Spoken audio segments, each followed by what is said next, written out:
coming today. I'm Mike Gousha, and welcome to Eckstein Hall at Marquette University Law School. This is On the Issues. This is our series of continuing conversations with news and policymakers, people who are doing interesting, important work in this region and beyond. And today we are delighted to be joined by the distinguished professor in education, the founder and director of the Institute for the Transformation of Learning at Marquette University. Won't you please welcome Dr. Howard Morgan.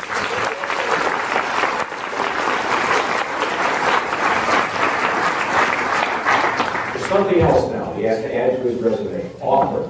Because we're here to talk about his new book, No Struggle, No Progress, A Warrior's Life with Black Power and Education Reform.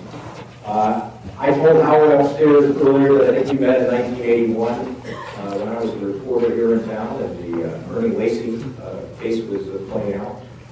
And I thought I knew a fair amount about Howard because I've covered him on many occasions over the course of the last 2 or 3 decades. But I really didn't know Howard Fuller until I read this book. Tell me why you wrote it. Why you decided to write it? First of all, let me start out by thanking you for doing this and keeping it important. Thank all of you all for being here. I'm really humbled to see all of you all here, and I deeply appreciate it. I also want to take a minute to thank the folks at Marquette University Press for publishing the book. Because you know how you write a book and you hope somebody will publish it. You hope somebody will read it. I wrote the book really for, I think, 4 reasons. Number one, there are about 13 or 14 books out there where people talk about me or talk about the work in one way or another. And all of them come at it from wherever their particular perspective is. And so I thought, well, hey man, maybe I should tell my own story, like in my own way.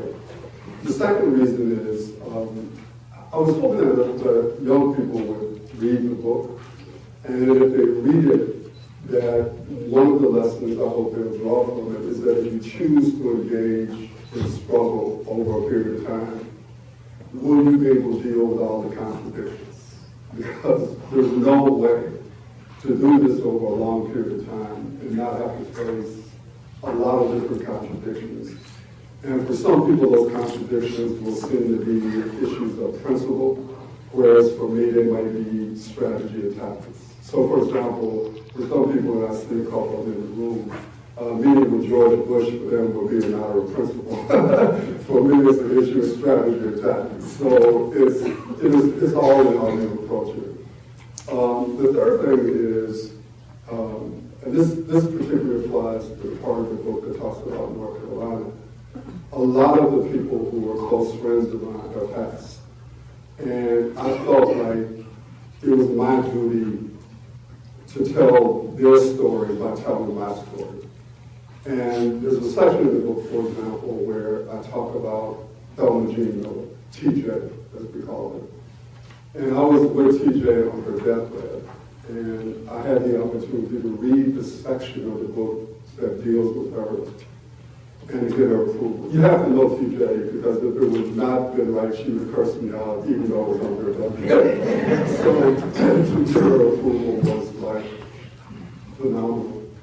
And then the last reason is that it really gives me an opportunity to honor my mother and my grandma, who are the two most important people in terms of my being here today. So I think that, those are probably the main 4 reasons why. Well, let's walk through your life in 35 minutes. Let's talk about your grandma and your mother. Your life begins in Shreveport, Louisiana. Interesting time in our nation's history, but your grandmother, like you said, will taught you not to fear people with pollen. Yeah, there are two incidents that I talk about in the book. The one that was, because you got to know Pearl, that's my grandmother, right? So my mother and I were sitting on the steps at our house, at the back of the house, and the cop came in and said that a robber was in our house. And my mother said, well, there's a kid in our house. And the cop said, yes, there is. And she said, no, so the cop kicked him. And so they called Pearl. My grandmother came home, this is in the 40s. My grandmother came home, got her gun, and went to the police station with her gun. So there's that story. And then our houses back there were built so that it was up from the ground, and so you could run up under there and play, you know what I mean?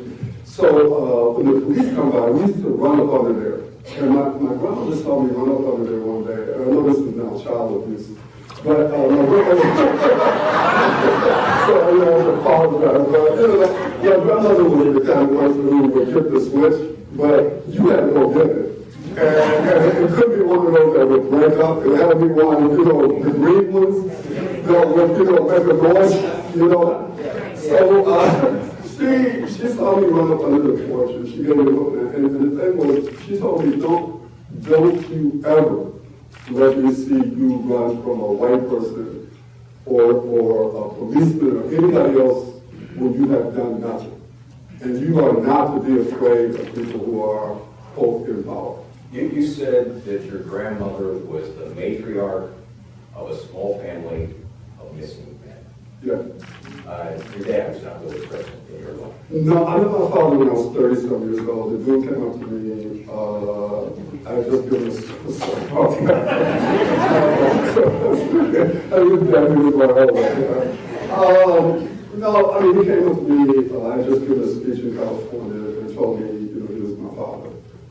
And to be honest with you, it had no impact on my life. If you know to read the book, you'll know that there's a part where I talk about one of my son's band and what happened there. But yes, but I don't really ever recall missing my father. I just don't. I had a stepfather who I hated because he beat my mother. And I confronted him when I was 16. Because back then that was like grown folks' business, and you didn't interfere in grown folks' business. But I thought I was grown at 16, and so that was the first kind of almost physical thing that happened between us about him beating my mother. So your mother, your grandmother stressed education, Yeah. And at the age of 5, you moved to Milwaukee, and you go to a Catholic school, St. Boniface. Good education there. Did you immediately take the school? Did you love school? Yeah, but I was talking all the time. Impossible. And so, the guys used to hit me with a ruler, you know what I mean? And that's pretty bothersome. Because I was talking all the time, one time I discovered, and I can appreciate this, I saw the hair come out from underneath the nun's plate, and you weren't supposed to see that, and you certainly weren't supposed to announce it. But I saw it and I announced it to her. So, and then, Charles Street School used to be over there, and we were told not to go over there and play baseball against them, right? And of course, we went over there and we played baseball. So then the nuns made us do these arithmetic cards. And then you have to stay after school and do this long division and long multiplication and all that. And then you have to go home and copy like pages of a book. And so I didn't do it, right? And so I came back to school and they sent me home. It was a day, it was raining, and my mother used to beat me with an ironing board. And so I had hid the ironing board in an old umbrella that was in a closet that we never went to. So, because, I was, and so my mother was looking for an ironing board, mad, couldn't find it, beat me with a belt for this school, but it was raining that day. So she went into this closet and found the old umbrella, which I thought nobody would ever use. And so then she gave me away with the ironing board for hiding the ironing board. So they were about to put me on the St. Boniface. So I went to Lincoln, which was but everybody made mistakes in their life. But I went to Lincoln in 8th grade. North Division High School. You were a very good student and a very good basketball player. Am I stating that accurately? You are. If it wasn't true, you would be bragging. But it's actually correct. You cannot say that that's bragging. So you guys won a lot of basketball games. Would you not win a state title? No, we lost 62-59. Not that I remember. Plus we got cheated. But no, I played on the first team for Milwaukee that would go to the state tournament. Our junior year, we went out there, we won the consolation championship. My senior year, that's something I know about was a cheerleader, so she remembers. But my senior year, we lost to Madison East with Patrick at 62-59. We did. Seriously. I mean, like I said, and for all of my, I'm glad to mention all my tweeters in there, you know, like, please tweet out and follow me on RL Fuller. I'm shamelessly asking you to follow me. You were such a good basketball player, such a good student. You get a scholarship to go to Carroll College. Yeah. You were the only black person at Carroll College when you went there. Yeah, my mom dropped me off there. I was 17. She left me out there. You know, there weren't even any black people working out there. Yeah, so, but I,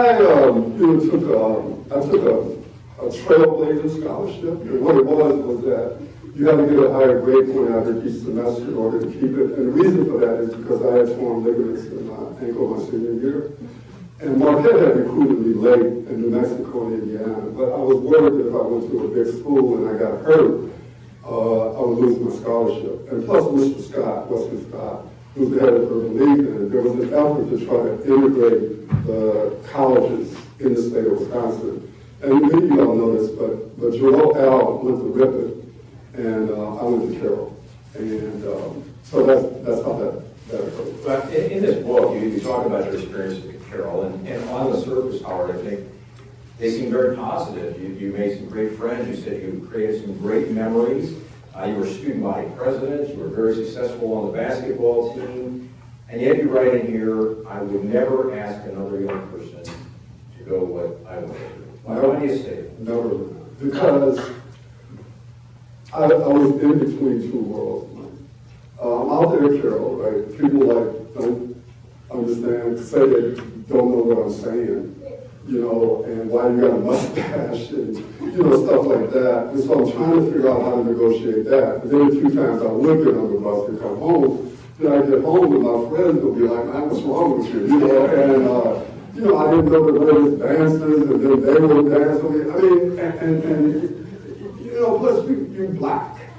And so, you know, dating and stuff, that was like, you know, you're not trying to do that. And so it was, but on the other hand, you know, I made such great friends, you know, that I talk about in the book, like Doug and Judy, you know, Doug, my roommate, you know, Bill and Carl and all the people who are my friends today, right? I got a great education, but I lost my sense of myself. And so when I got ready to go to graduate school, my thing was the schools either got to have some black people in it or the city. And so I chose Cleveland and Western Reserve University because of community organization, but also because there were black people in the city. You talk in the book about reconnecting with your roots and about becoming more active in the civil rights movement. And you said, for you, there was sort of, I would call it as almost a seminal moment. You mentioned it here, April 3rd, 1964. You go to see Malcolm X in Cleveland. Yeah. What was your reaction to what you saw and heard that night? You know, like a lot of black people, I was afraid of Malcolm X, because the stuff that people were pumping out on TV, and I was like, oh my God. So I went to see him twice, early in the afternoon when all the middle class black people, the white people were out there, because that's who could go to these in the middle of the afternoon, right? So it was a debate with Louis Lomax. And at that meeting, you know, people were with Louis Lomax. But that night at Corey Methodist Church, man, that church was packed with working class black people. And it was clear, man, after about a minute, like who they were with. And I was sitting up in the balcony listening to Malcolm. I had never heard anything like that in my life. And it changed my whole life. It changed like my view about myself as a black person and as a black man. Because Malcolm was like bringing it, man. And you couldn't leave there and be the same. At least I did not leave there. Because I had been demonstrating it, because I had joined the Corps. And in fact, I talk about in the book, the first time I got arrested was sitting in on my school board. And they beat us and all of that. And then I was also participating in a demonstration over at the site. We were demonstrating, interested about given my history, we were demonstrating to keep a school from being built in the black community. Glenville. And I was in the demonstration the day that Bruce Clunder was killed. I know Bob knows about this, so people have seen it. There's an actual photograph of him laying there because we were laying out in front of tractors to keep them from building the site. And normally what they would do would be to take the scoop and they would dump dirt on us. But this particular one, the guy started the tractor and went backwards and crushed Bruce Clunder. If he'd have started and going forward, he would have crushed him. So that was the beginning of my sort of activism, I would say. So you go to North Carolina to do your master's degree, community organizer down there. I think you said in this book you became one of the most hated black men in North Carolina, at least in the eyes of some white people with power. Why were you hated? Yeah, I've had that happen a few times in my life, including Milwaukee. But what happened was that I started out by just knocking on doors, right? And asking people, like, what's going on in the community, what kinds of things are you all interested in? And we would try to organize around that, right? And I had read the Economic Opportunity Act. And there's that little phrase in there that says that you need to have maximum feasible involvement of the poor. I thought what that meant was that we actually were going to try to win the war. See, I went down there thinking that if you're going to fight a war on poverty, that you actually want to win the war. And so, and that it was going to be important that the people who were going to be liberated, they had to be a critical part of their own liberation, which I believe today.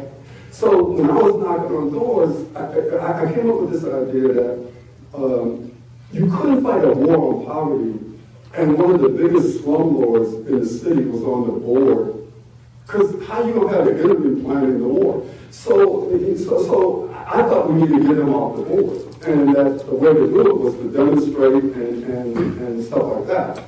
But then what I also realized is that in order to get people's houses fixed, we need to go on rent strikes. And so I was involved with organizing rent strikes. And then in the housing project, the kind of organizing that we did led to something that I don't know if people even know that this occurred because of my work back then.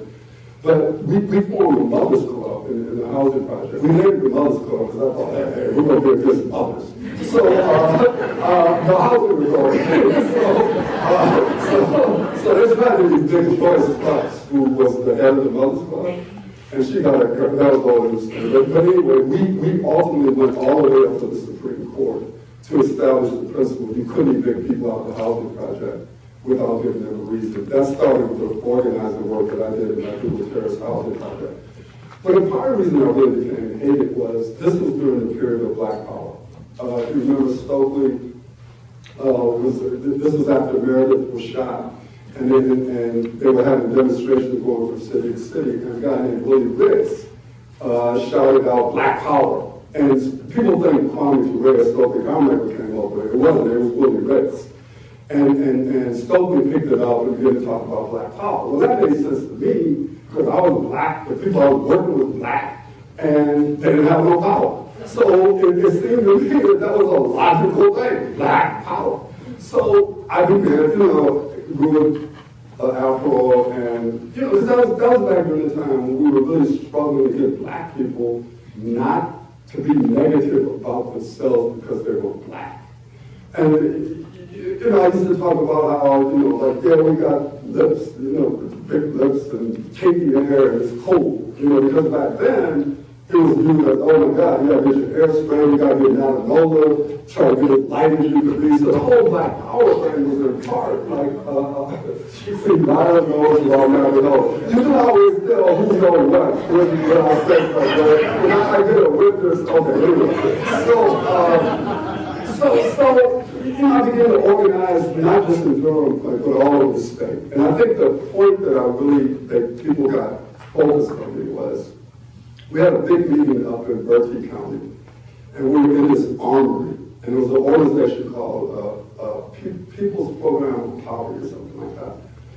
And so they invited me to speak, right? There was like 1,000 black people in this armory, right? So I get up in there and I'm ready to speak, and the white dude who was the head of the thing gave the speech before me. He was the head of the Community Action Program, not Peapod.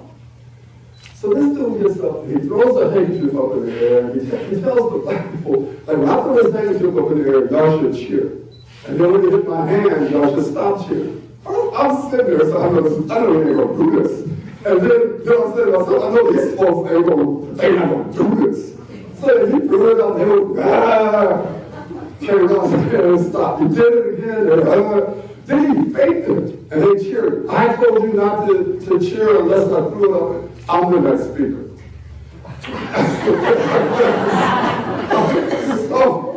So I got up there, and I just told these black people, I just can't believe y'all just did this. And then I made the mistake of trying to come up with an analogy, as I do a lot, and I came up with not a good analogy. I told two stories that got me in trouble. One is, I said the whole time that I was coming up here, all I saw was black people down in ditches digging and white people standing up over them looking.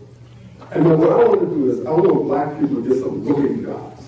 That instead of us having the digging jobs. And then I went overboard and said that this is a fight.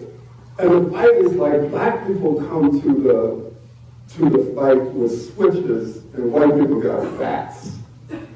I said, we need to get some bats. The headline in every paper in North Carolina is full says black people need to pick up bats and start, baseball bats, fighting. So, there were issues with me, and they kind of organized when I was doing, and we were the first ones to take people to register to vote using government officials' vehicles. That led in part to the Hatch Act, that people can't participate in electoral politics when they're working for government. I was the part of getting that law passed. So it was a few things like that. One thing you did in North Carolina, and as you said, you were more into the Black Power movement at that time.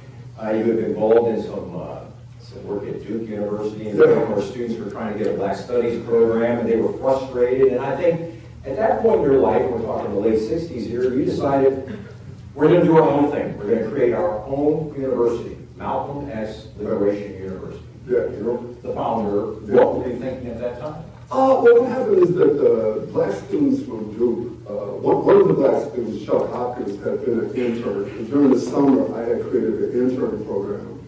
And I had trained people young college students to be organizers, and I placed them in 11 counties throughout North Carolina. And one of them was Chuck Hopkins, and so he went to Duke. So he came back, he was like, hey, the education we're getting here, it doesn't correspond with what we started in the summer. And they began to demand an Afro-American Studies program. And when the university was not moving fast enough, the students took over the administration building, Allen building, and they renamed it the Malcolm X building. And so I was actually speaking at Bennett, and I was on my way to Atlanta to speak at Spelman, and I got word that the students had taken over the building. So I rushed back from Greensboro. They let me in the building. And so early on, the students were militant, and we had all these meetings, where they were talking about the issues. Then as it started to get dark, someone started saying, my mama didn't send me to do to get arrested. So I had to figure out a way for them to get out of the building, but in a militant way.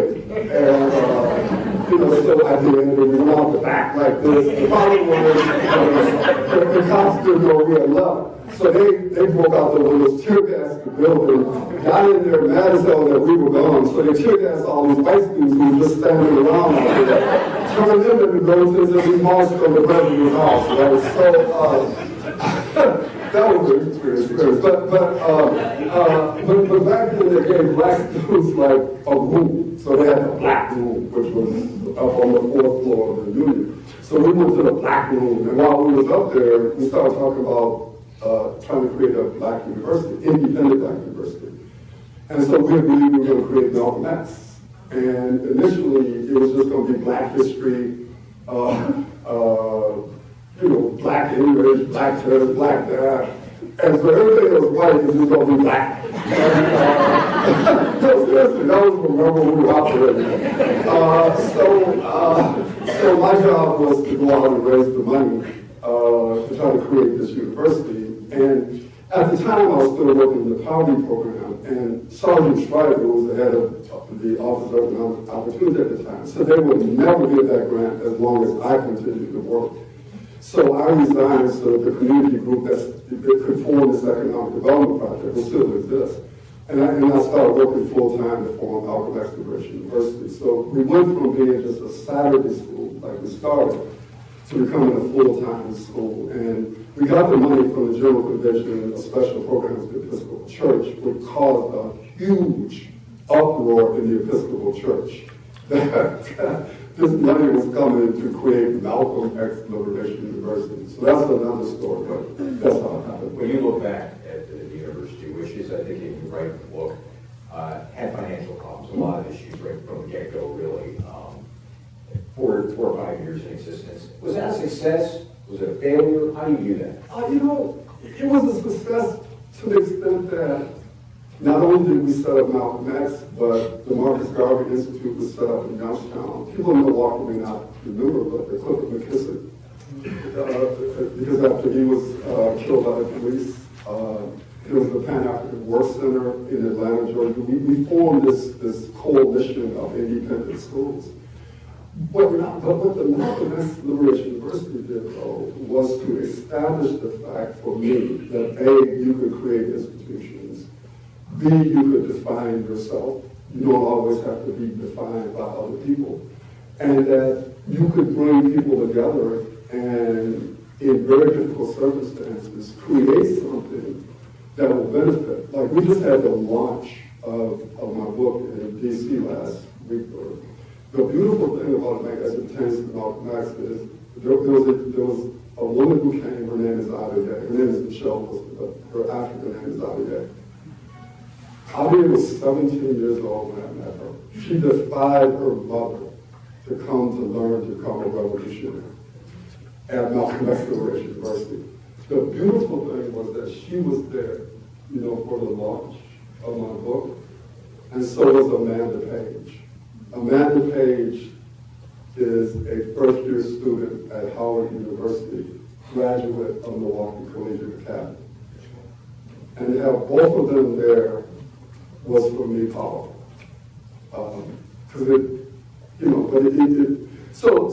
Forming Malcolm X was very difficult, and I'll talk about it in the book in terms of all of the kinds of issues and stuff that we ran into.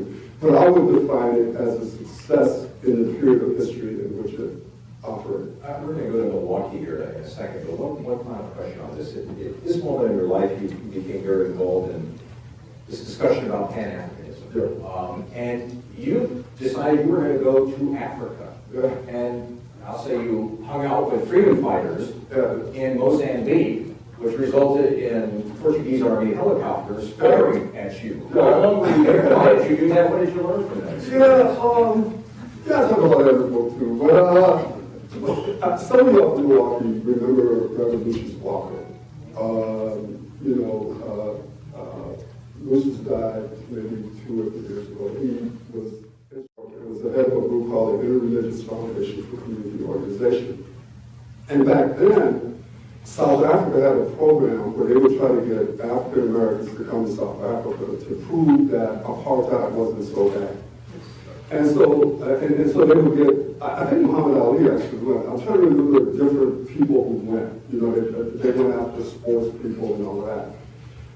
But Luke got an invitation to come. And so I led a revolt on the board that not only are you not going, but we're going to set up a liberation fund to support the liberation struggles in Southern Africa. Those at that time was the struggles in Mozambique, Angola, and then in West Africa, Guinea, and also at that time, obviously South Africa and what was then Rhodesia, which is now Zimbabwe.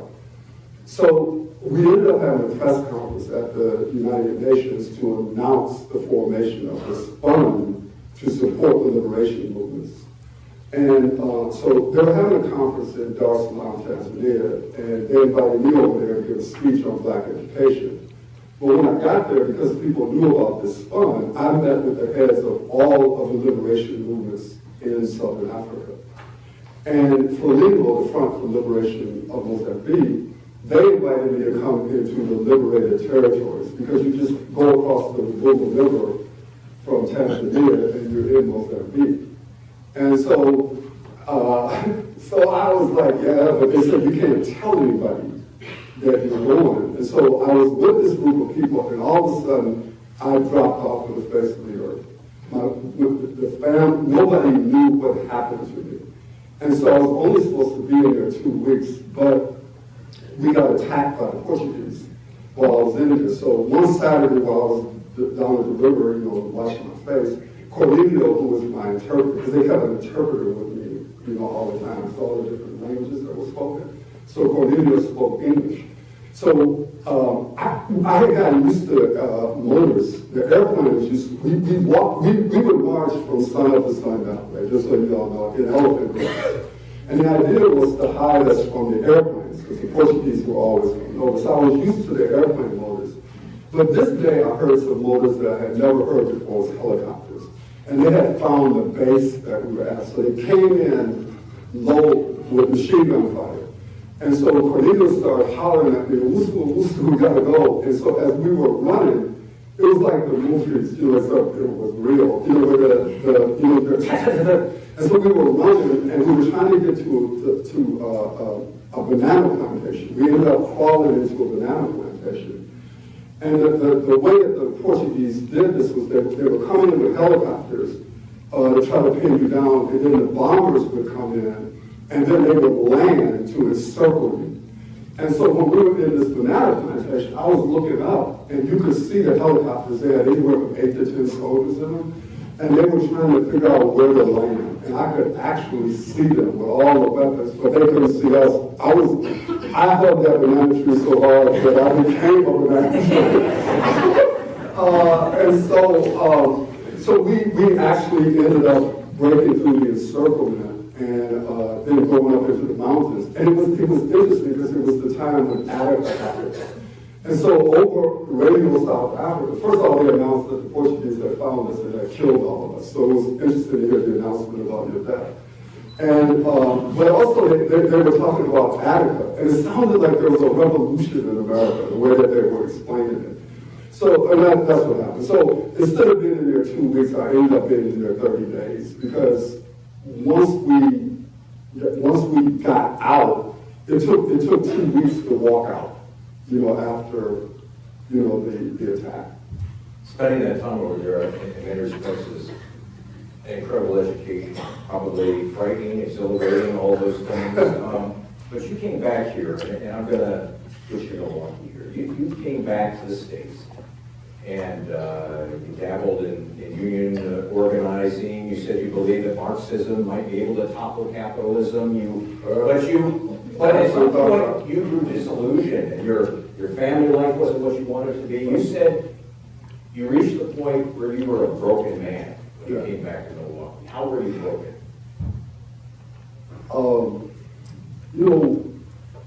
The way that I am is that if I really believe in something, I believe in it deeply. And then when you realize that something that you really believed in was not what you thought it was, it has an impact. And what was happening to me is I was going through ideological transformations and difficulties, and I was also going through a divorce. And I had 3 kids. And I had severe back trouble. And I had gone through, Bob knows about some of this, but I'd gone through a level of insanity that at best could be called left-wing adventurism. I guess some other names for it. And so one day, I just decided to put everything I could into my car and drive back to Milwaukee. When I came to Milwaukee, I had no job. I could barely walk, but I had to take care of my children.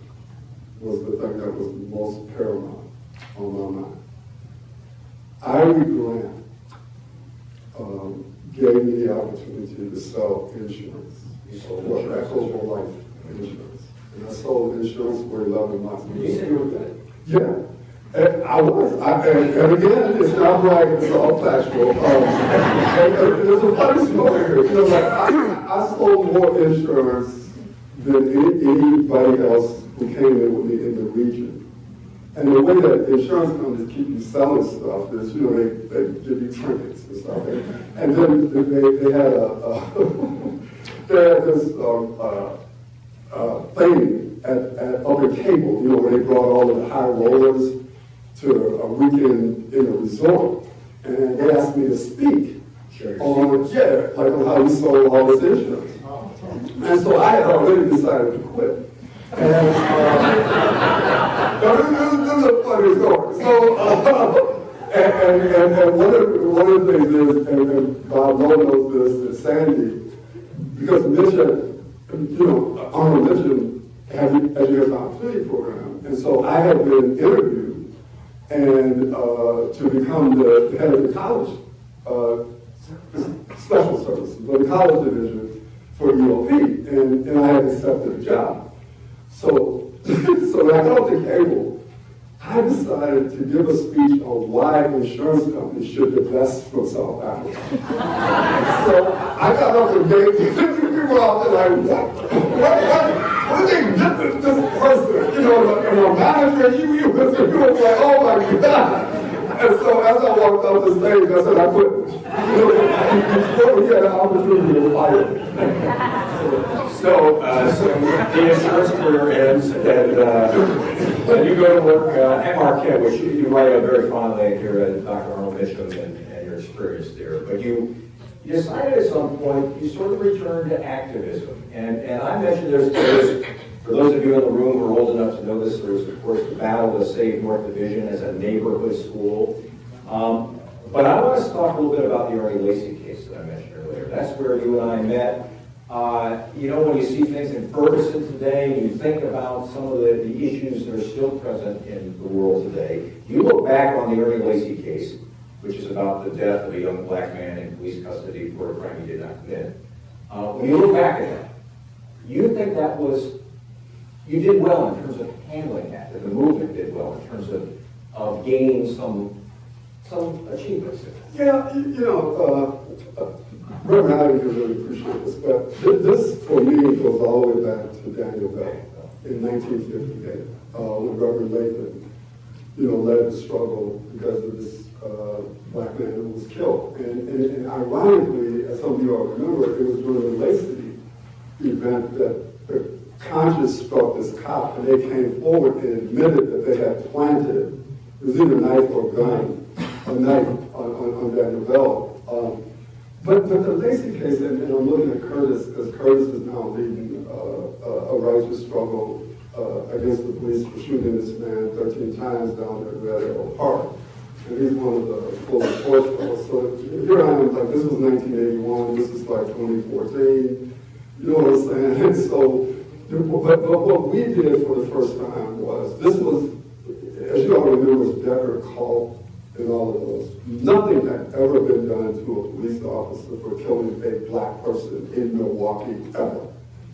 And so the Lacy struggle, we ended up under it was being co-led by Michael E. Sr. and myself. And we created the Coalition for Justice for Ernest Lacy. And first there was the inquest panel. And I'll talk about that. And then ultimately, we sat in McCann's office. Because Spencer also was important to the laws being changed to give the Fire Police Commission I think it's a backstory, the ability to hire and fire because the police chief, or because Ryder was police chief for life. And so the establishment of the Fire and Police Commission, some of the authority came first out of the Lacey battle. But what we did was, we did not get criminal charges, but we did end up with one of them getting fired, which had never happened before. There was also a civil suit that the Lacey family was able to win from the city. One of the funniest things that happened during this is that we decided to sit in all night at McCann's office. But I didn't want it to be the kind of normal sit-in, everybody was sitting there and disciplined and stuff. So what we did was we played bid whist, we brought in some hot plates, we was cooking chicken and greens, and his office was smelling the collard greens and chicken. And so we actually did this. I know y'all think I'm lying, but we actually did this. And so we had studied all night, and we were having like weekly rallies at Incarnation Lutheran Church, and on Sundays. And so we had studied for 3 days, and so it was time to go to the rally. So Mike and I decided that we were going to force them to arrest us, and then there was going to be free Mike and Howard. So we told everybody to go to the rally, and then we sat there waiting for them to arrest us, right? Because they were going to be in jail, and they were going to be marched. So the police came and told us to move. Mike and I, we're not moving. So they picked us up, and we're like, we're on the way to jail, we're on the way to jail. They took us downstairs, opened the door, and threw us outside. They're like, okay, you think we're going to arrest you? No, we're not arresting you. So after Lacey, you're involved in, getting more involved in education issues. You're beginning to have even more interest in that subject. But also, you're realizing that you need to be in the room in politics. And so this is a change for you. You've decided, hey, I really accomplish the things that I want to get done. I've got to be there at the table. How long did it take you to come to that realization? You know what? A couple big things happened. Me looking out the window on the 4th floor of Marquette Hall. One of them was one day I was looking out the window, and I decided to get my doctorate, which is also a funny story, because I got the lowest GRE that's ever been recorded at Marquette University. This is a true story. I was taking classes, and so I was getting A's. So I said, GRE, I'm going to study for that. I haven't been in school in 15 years. And the only way I got into PhD program was Dr. Green was leaving to go to the MSOE or somewhere, and the vote was 2-1. And he told me he voted for me because he was leaving. So that was one thing. So, but the other thing, looking out the window up there one day, I decided I was going to get involved in the governor's race. I didn't know anybody. I knew Wood couldn't win. I knew that Schreiber had all of the old line black people support. So I decided I was going to support Tony Earl. Had never met him in my life. And so decided to have a fundraiser form at my house, and I had, along with Martha Love and all, had formed a group today called the Black Political Network. And so I invited Tony to come to my house, say, hey, we're going to support you.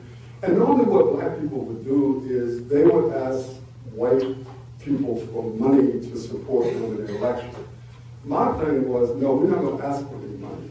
We're not going to ask for no chicken dinners on election day. In fact, we're going to give you money. And what we're going to do is we're going to organize certain wars. Ralph Holman was really big for this. And so what ended up happening is Tony won the primary. And in the wars that we worked, he lost by less. Because Schreiber had a total political base in the city of Milwaukee.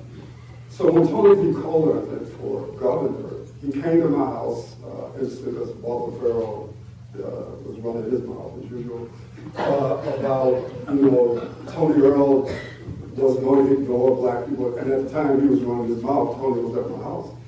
And so what we did was we got an agreement. I would get a secretary's position. And at first I thought it was Dillard, but it ended up being DER, Department of Board Relations. Danae would become his legal advisor.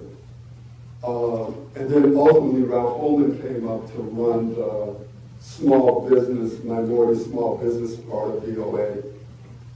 And then the other thing that we got was a number of appointments on boards and commissions. And so that was how I became the secretary of DER. It was interesting because, as some of y'all know, like I had to go through confirmation, and a person from the John Birch Society had found, I had been involved in an economic development conference in Detroit. I think I talked about this in the book. And James Foreman came in at the plenary session, people with guns, like we all sitting here, and they surrounded the wall and said, we're taking over this meeting in the name of the people, and demanded reparations. And they decided they were going to disrupt church services throughout America. And the first one they actually disrupted the church service at Riverside Church in New York.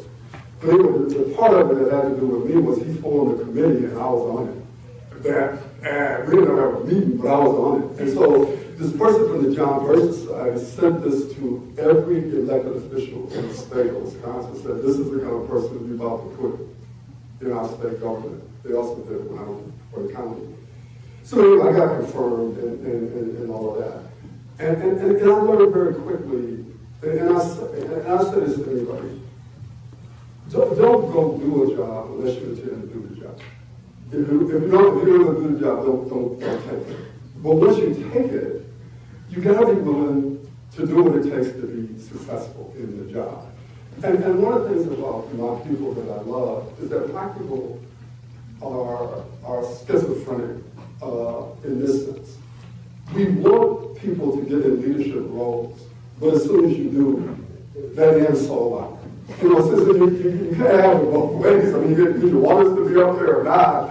And if you get in there, there's things you got to do that you don't do if you're not in it. You know, but so it's a long story. Anyway, so yeah, I learned a lot, about state government. I learned how it worked, which has helped me immensely. I am totally indebted forever to Tony Earl, who was the finest person that I've ever worked for. Tony was just a phenomenal person.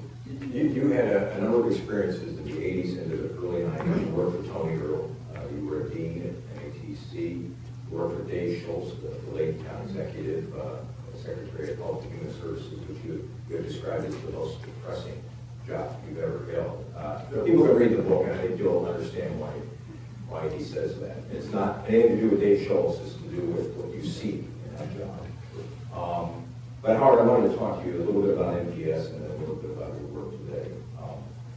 NPS, that was not really going to be your job. It was going to be your wife's job. She wasn't yet to be your wife. No, we weren't even in I don't know. We were not in either. And something was mine. Because all y'all play. So anyhow, Deborah was the deputy, and it became clear, according to the book, and Deborah can vouch for this, I guess, and see if Howard's telling the truth on this, it became clear that the board was not going to give the job to you. And so you ended up applying, you got hired, and you said, at the first, there were a couple of tip-offs that this might not go exactly the way you wanted. You were invited to meet with the board, and at the very first meeting with the board, you were never allowed to speak. That's true. Let me just say this very clearly. When Bob Peterson decided to go back to Harvard, Deborah Luger called me and said, should we have breakfast? And we had breakfast at the Peak on Wisconsin Avenue. There was another repeat story later. So she said, would you support me to be the superintendent? And I said, of course, because she was without question the person who should have been the superintendent of Milwaukee Public Schools, without question. And you see, I'm trying to get to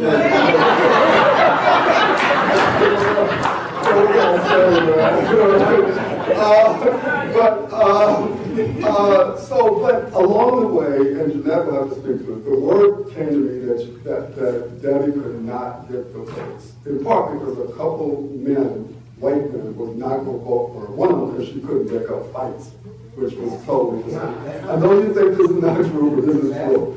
So I called Debbie up and said, hey, Debbie, you can't get the votes, and there's some people in the community who think I should go for it. And Debbie quit speaking to me on the spot. You know, it wasn't like, I'm going to speak to you later. It was like on the spot. And I get it, because it was like a betrayal. You know what I mean? But I'm saying there's really not, because you're not going to get the votes. In the meantime, she was out interviewing for other positions, which but anyway. So there was a big hubbub, as you all know, about me being the superintendent. Learnin was involved because Farrell and them organized a couple of ministers to say you shouldn't get the job. We had a group of ministers that organized and said that I should. They had to change the state law for me to be the superintendent since I had never been a teacher or a person. And so there's a full bill floating around there where they changed the state law so that I could become a superintendent. So once, you know, it happened, and even though the vote was 9-0, y'all know that was the public vote. You know, I know Jeanette know that I know that it wasn't 9-0. It was probably at best 5-4. And I never asked her who the people were. But Jeanette was kind of leery about me too. You know what I mean? So she was my closest friend. I'm getting all of us out. Ain't nobody hiding. I ain't hiding, and nobody else hiding.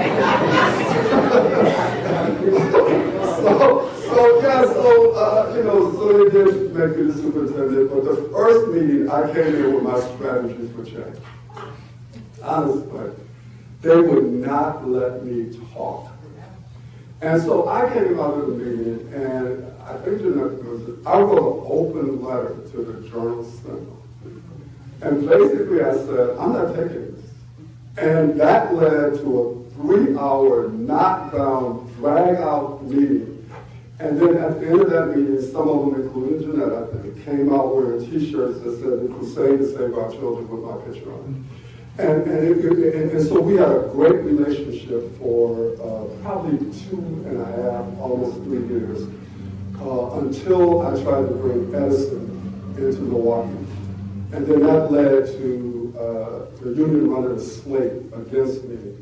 And once Leon Todd came in, I knew I was out. There was no way I was going to let this dude tell me to do anything, no time ever in my life. And so, because the newspapers asked me when I was because you don't remember, I got the headline. You don't often get to write your own headline. I got to write my own headline. I refused to that death of 1,000 cuts. But people ask me off the record, why did you really resign? I said, let me explain something to you. I don't know if you all remember, but the way at board meetings, the superintendent would sit behind the board, and so you have the chair of the board would sit up high, and then the rest of them were on desks. So Leon Todd's back was to me. And so I told him, man, y'all gonna have a picture of me leaping over the desk. So rather than to send the community through that, I should probably just resign. So from that point, and we've only got about 5 minutes left, and I've not allowed you to ask any questions, but I'm going to finish strong here. I'm going to ask you about the work you've been doing for the last 20 years of your life. You call it sort of the next logical progression and for social justice, and you committed your life to this, but I wanted to ask you, and you have some reflections at the end of this book. You talk about the struggle, no progress. How much progress have we made? No, I mean, it's hard to talk to him. Like, Kenneth Clark was in my office at Marquette Hall, and he was looking out the window. And, you know, he was in his 80s, I think. And he was talking about how he was really wistful, you know, and I remember him telling me that he didn't think that his work had meant anything. And at this point in my life, I look out that same window and I have to force myself to understand that the glass is half full. That in fact, at the point that I did certain things, it made a difference in people's lives. But when we look at the overall conditions of our people in our community today, it's hard to take. I was at the rally on Memorial Day for the young woman who ultimately died, who was shot in the head by these two dudes shooting on the playground. And I had been over on 28th and Clark to really be over there, I've traveled and all of that. But the level of poverty in our state today is worse, and it's a deep structural problem. The type of violence that we're experiencing is different.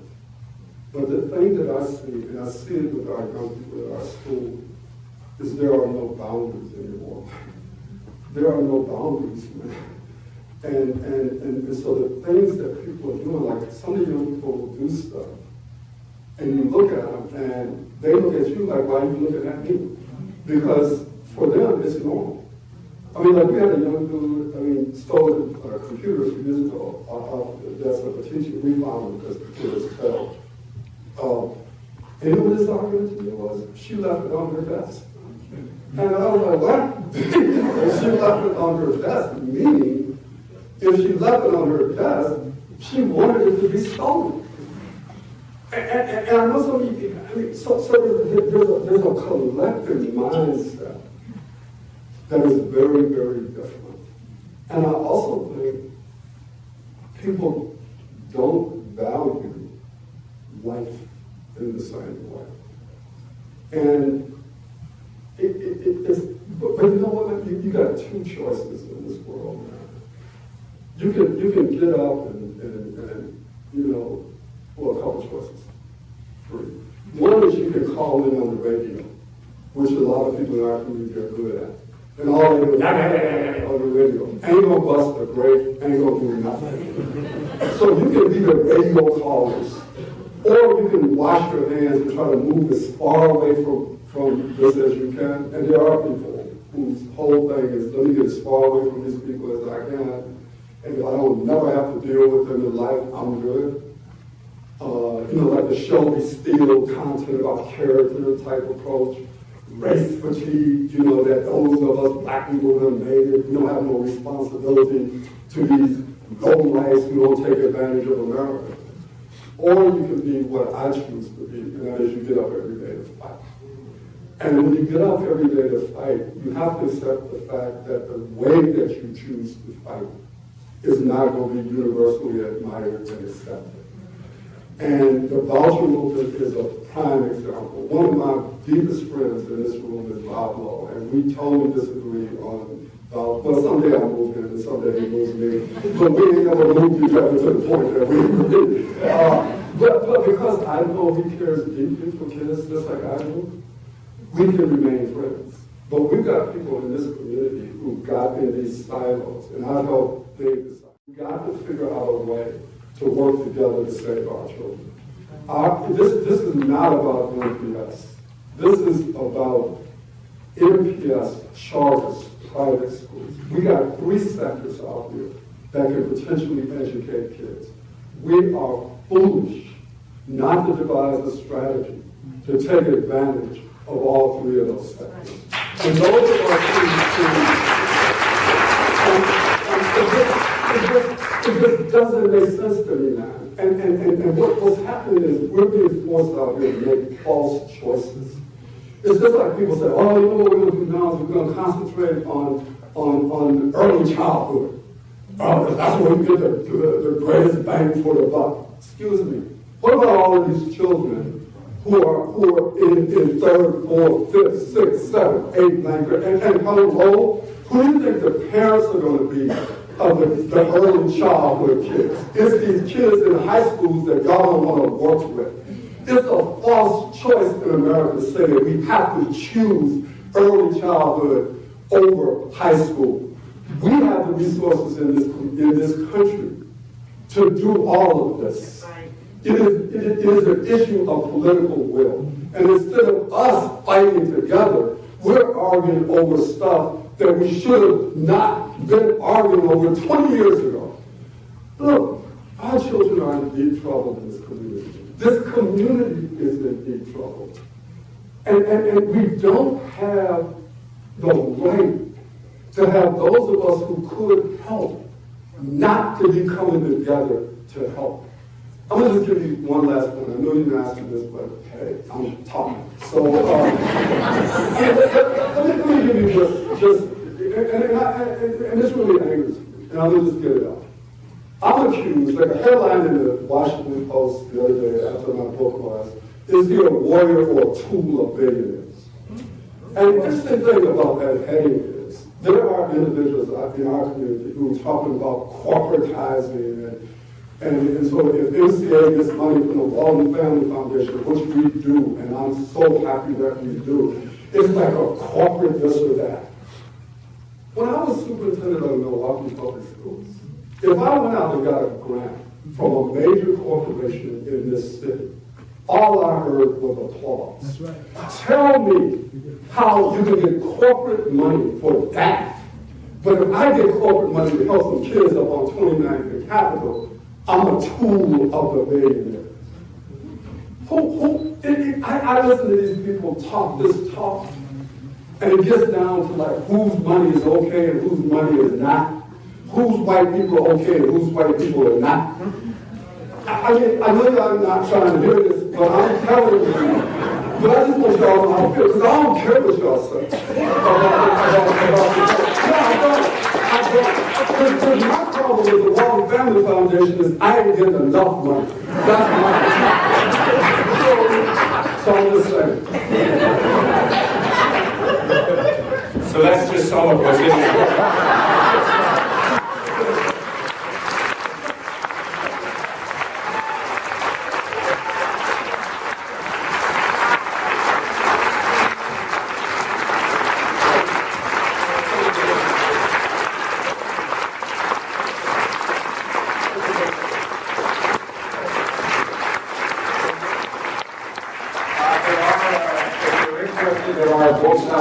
Available. I want to say again, thanks to everybody who filled this room today. Thanks to Dr. Ford. It's always good to see him. And for those of you interested in education, we're going to have another good talk next week. Rob Rao, who runs Milwaukee College Prep, will be here to talk about what's happening in the school. So thank you very much.